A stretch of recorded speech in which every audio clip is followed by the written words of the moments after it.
We rank the reading purposes in 6 basic headings. Understands the given message. Captures important details. Finds the answer to a specific question. Evaluates what you read. He applies the knowledge he has read and learned to life. Have fun while reading.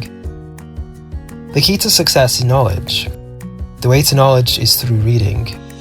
Explaining the reasons and the benefits of reading a book is like intending to create works in volumes.